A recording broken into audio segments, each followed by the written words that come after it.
Hi students, now we are going to learn a thermodynamic process which is called as isobaric process.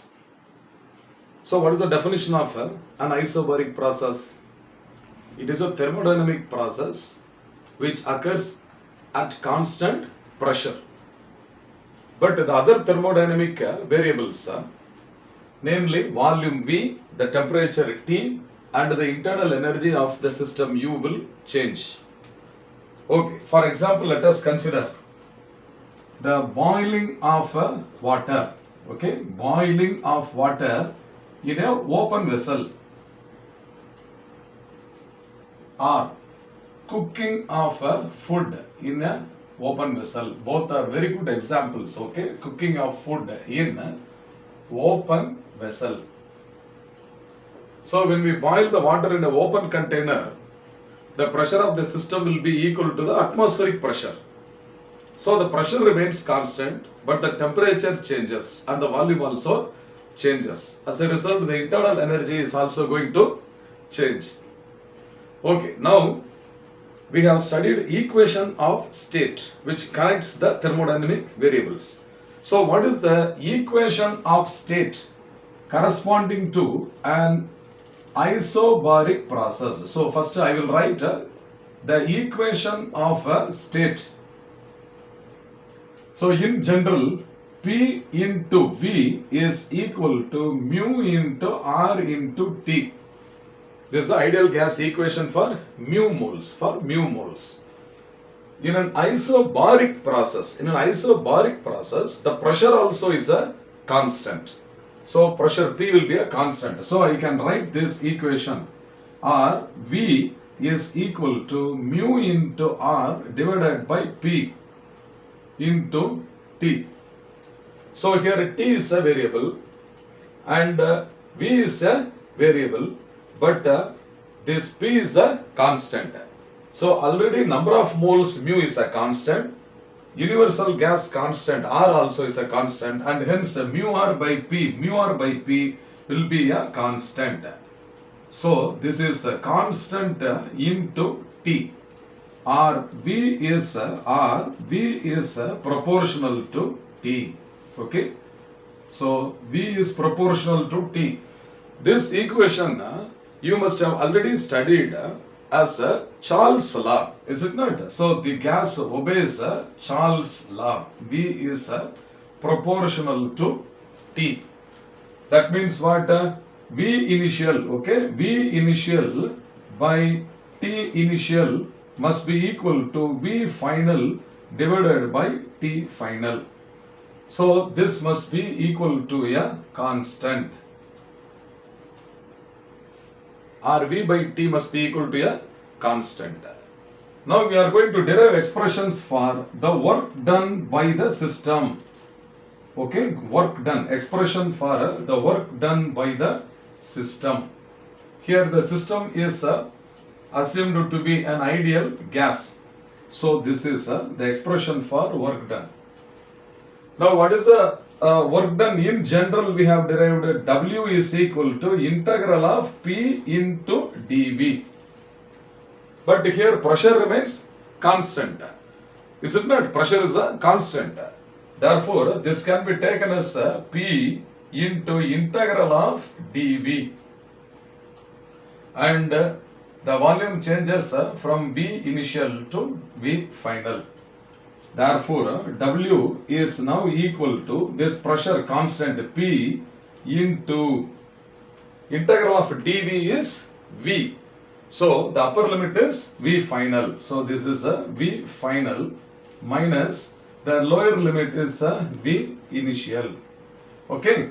Therefore, the work done is given by, the work done is equal to P into V final minus V initial. So this is one expression. But from this equation, PV is equal to mu RT. Okay. P into dV is equal to mu R into dt. Because here pressure is constant, V is a variable. Here mu into R is a constant, T is a variable. So P into dV is also equal to mu R into dt. Therefore, now work done also is equal to this mu r into dt. The change in temperature is T final minus T initial. Okay. So this also can be written as what? W. Therefore, W is equal to mu into R into T final can be taken out as a common factor into the first factor is 1 minus Ti by Tf. So this is also one of the standard equations to express the work done in an isobaric process. Already this also is another expression which is used in solving the numerical problems. So work done in terms of volume change means W is equal to P into V final minus V initial. In terms of temperature means it is W is equal to mu R into Tf into 1 minus Ti by Tf. So these are the expressions for the work done by the system. Okay. Okay. Now we are going to write an expression for the first law of thermodynamics. So the first law of thermodynamics. According to the first law of thermodynamics, we have studied that the quantity of heat supplied to a system is equal to sum of the increase in internal energy and the work done by the system. Okay. So this is the first law of thermodynamics.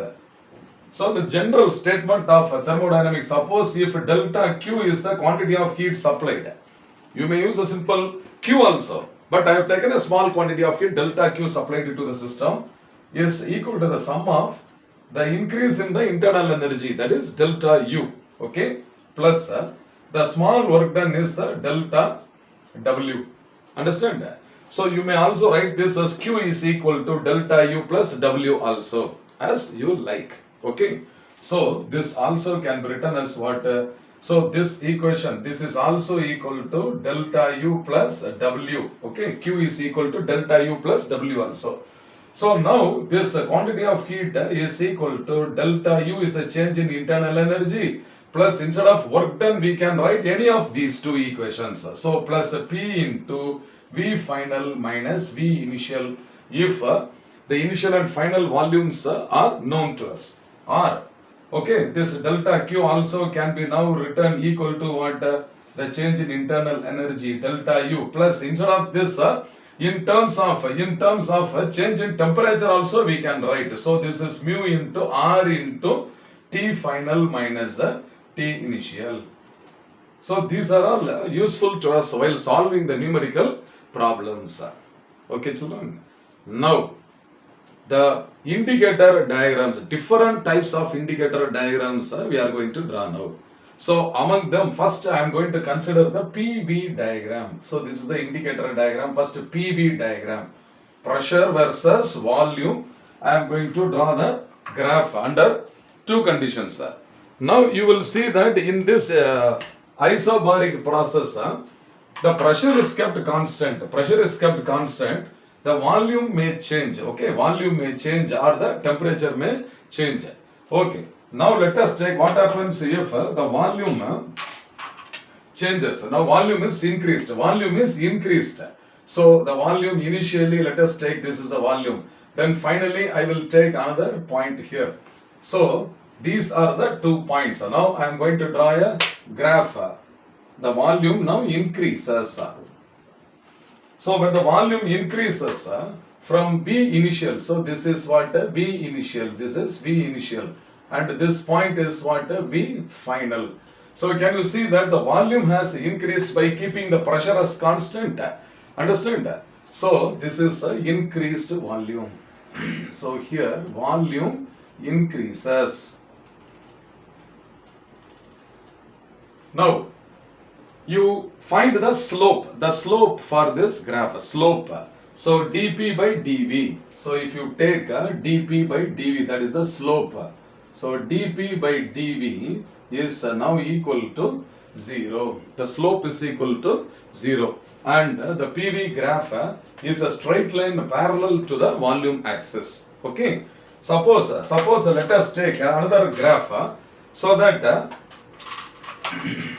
now the initial volume is represented here. So this is V initial now, and the final volume is less than the initial volume. Okay, so now you will get another straight line like this. Okay, so the direction of the arrow will be the reverse now. So this is V initial this time. Okay, I will consider V initial is greater and V final. Okay, this is lesser, so that the pressure remains the same, like this, the reverse. So in this case also the slope dP by dV will be equal to 0. Okay, now let us take the general equation of state. We have found that V by T is a constant, or V is proportional to T. Is it not? V is proportional to T. So now I will draw another graph for V versus T. V versus T. So you see here the volume of the gas is taken along the x-axis, and the temperature is taken along the y-axis. Okay, or you can take the reverse also. You can also take the reverse. So the temperature also is taken along the x-axis, the volume taken along the, the volume is taken along the x-axis and temperature is taken along the y-axis. So V by T is a constant. V by T must be a constant. Therefore, as the temperature increases, now the volume also increases. So you will get a graph like this. Okay, a straight line which is passing through the origin. So as the temperature increases, the volume increases. Okay, I already told you that in different textbooks, the notations will be T along the x-axis and V along the y-axis. Okay, so now V is proportional to T.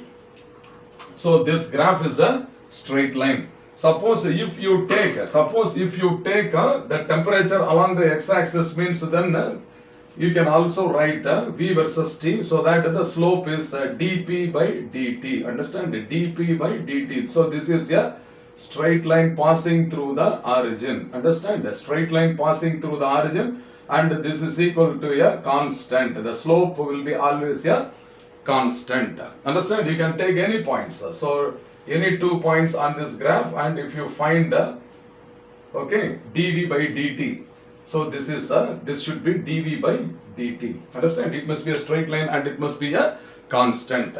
Suppose let us take a pressure versus temperature. So this is a pressure P taken along the y-axis and a temperature T taken along the x-axis. So if you draw a graph, means you will get always the pressure remains constant. As the temperature increases from initial Ti to final Tf, the pressure always remains constant. Okay, so you will get a straight line. Okay, pressure is always a constant. So in an isobaric process, you will get a straight line like this. So this is a straight line. So the y-axis is the pressure. Pressure always remains constant. So you can project this extreme points on the x-axis. Understand? So the nature of the graph will be like this. So if you take the slope, dP by dt, dP divided by dt, this also will be equal to 0, same like that of the PV graph. Understand?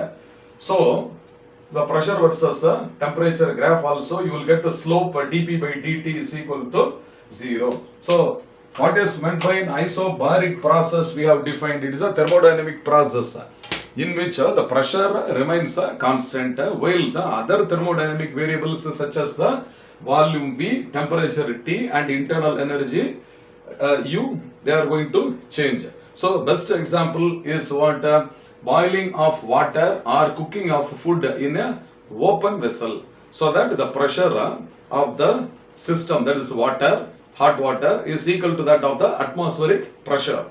So as you supply the heat to the system, that is water, the temperature increases from T initial to T final. The volume also may increase from V initial to V final, but the pressure always remains the same. So such a process only is called as the isobaric process. I hope you must have understood well. Fine.